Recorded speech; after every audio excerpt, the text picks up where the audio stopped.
Представив коллекцию Autavia, Tag Heuer умолчал о 5 важных вопросах. В этом ролике мы расскажем о темных сторонах новых моделей.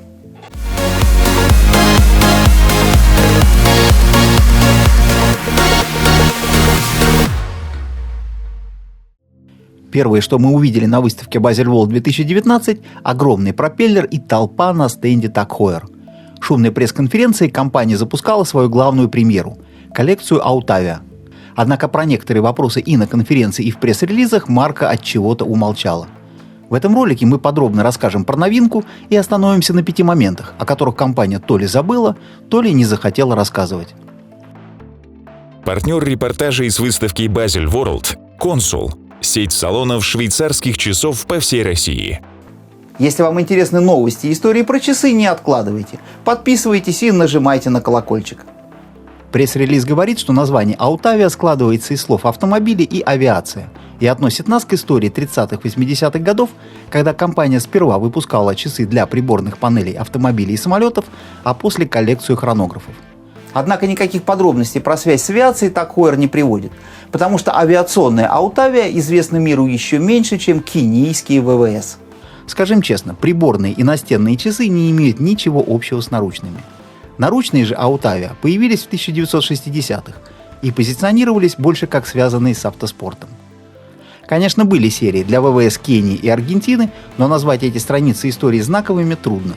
ВВС Кении – это смешные 17 самолетов F-5 времен Вьетнамской войны, а авиаторы Аргентины за последнее время прославились всего один раз – скандалом с перевозкой наркотиков в 2005-м. Была еще модель для Бундесвера, но она тоже почти неизвестна. Короче, с авиационной историей у Autavia откровенно слабовато. Если у вас другое мнение и вы что-либо слышали об авиационной истории этой модели, напишите в комментариях. Слегка лукавит пресс-релиз и в целом про связь новых моделей с историческими. Потому что те первые Autavia, что выпускались с 1962 года, были исключительно хронографами. Среди 80 вариантов трехстрелочных не было, ни одного.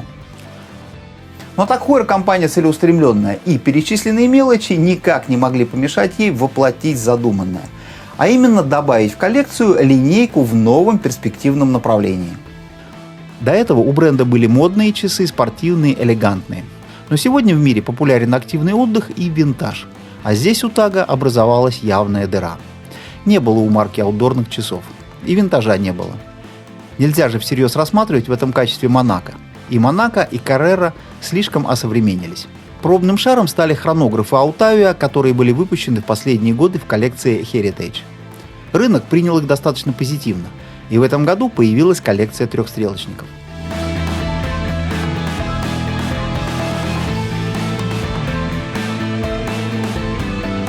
С выходом новинок структура коллекции Tag Heuer приобрела определенное равновесие. В ней 3 современные линии – Aquaracer, Формула-1 и Link, и 3 исторические – Carrera, Monaco и Autavia. Вы спросите, почему я не упомянул Connect? Лично мне его судьба кажется неочевидной. Лет несколько назад Tag Heuer уже заходил на рынок гаджетов. Возможно, вы помните телефоны. Адски пафосные, красивые и такие же тяжелые, бессмысленные на фоне iPhone и Samsung. Если помните, поставьте лайк. История начиналась шумно, но длилась недолго. Мне кажется, что с часами будет точно так же. Похоже, компания сама это прекрасно понимает и уже подстелила себе соломки. Предложила клиентам менять умный модуль на что-то попроще, с пружинками. Кстати, вопрос к подписчикам. Если среди вас есть те, кто воспользовался или собирается воспользоваться этим предложением от Tag Heuer, напишите, пожалуйста, об этом.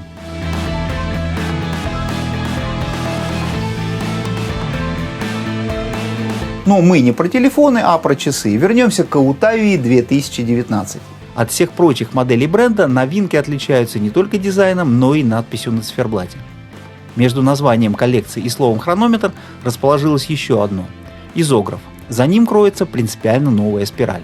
Впервые она появилась в Carrera Tourbillon Nonograph в январе этого года.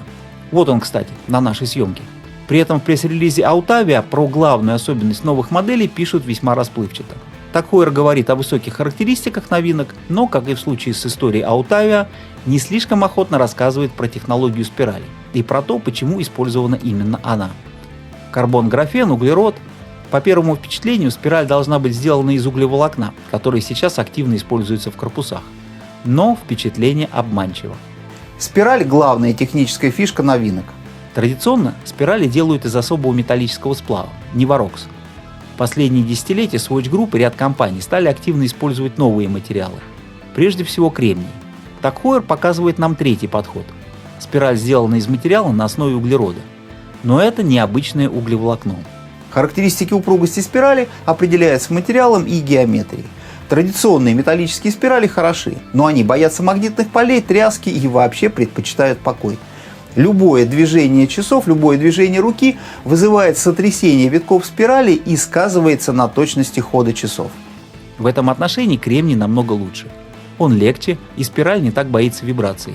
Нечувствителен к магнитным полям, перепадам температуры. И самое главное, из кремния можно изготовить спираль любых идеально точных форм и размеров. А значит, избавиться от сложной регулировки. Например, омега именно кремниевые спирали позволили ввести собственные критерии точности. Увы, TAG Heuer использовать спирали из кремния не может. Не может, даже если бы очень хотел.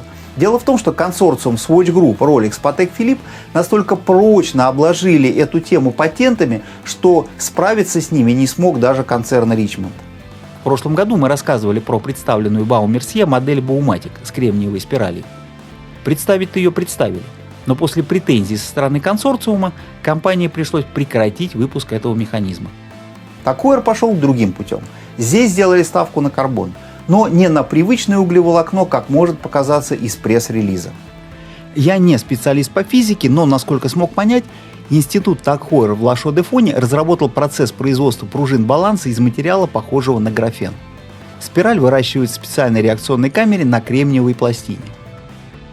О том, удаляется ли в итоге кремниевая основа или нас ждет следующая серия патентных войн, пресс-релиз молчит. В итоге получается спираль точно заданной геометрии тоньше волоса. Она легче, чем спираль из Nivarox, поэтому не боится тряски.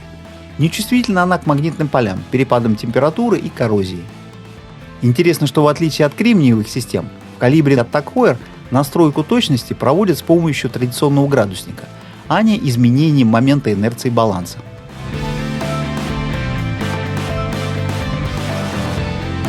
Так о чем еще умолчал TAG Heuer помимо кремниевой основы? О сроке службы и ремонтопригодности новой спирали. Так же, как и спираль из кремния, изготовить или поправить спираль из углерода в условиях обычной мастерской невозможно. Поскольку первые часы с такой спиралью появились менее года назад, статистики по сроку службы новой детали еще нет. Но характеристики часов выглядят очень привлекательно. Все 100% моделей – хронометры. Надеемся, что в TAG Heuer знают, что делают, когда запускают новинку в регулярную коллекцию. Необычен здесь и второй элемент регулятора – баланс. Обычно его стараются сделать тяжелым и изготавливают из специальных сплавов, которые имеют значительную плоскость и четко заданные характеристики температурного расширения. Здесь же он сделан из сплава на основе алюминия. Почему, компания тоже толком не поясняет. По одной из версий это связано с особенностями углеродной спирали, для которой идеальным напарником оказывается именно алюминий.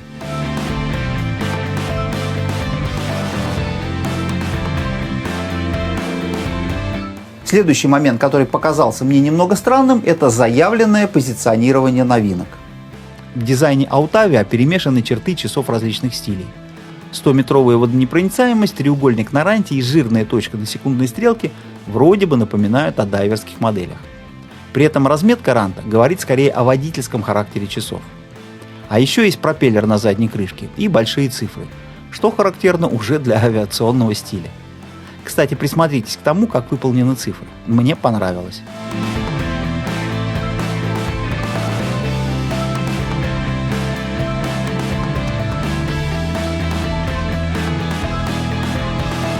Компания напирает на то, что Autavia – это спортивные часы, которые совмещают в себе автомобильные и авиационные стили. Но мне кажется, что к ним больше подходит термин «outdoor». Коллекция включает в себя 7 моделей, 5 стальных на ремешках и браслетах и 2 бронзовые. Аутдорно-винтажный стиль задается градиентными циферблатами, шрифтом, который повторяет модели 60-х, ремешком и выпуклыми стеклами, как на исторических часах. При этом новинки не копируют ни образцы 60-х, ни даже новодельные хронографы той же коллекции. Стиль сохранен, но реализован по-современному. Например, среди интересных особенностей можно назвать керамический рант и систему быстрой смены ремешка.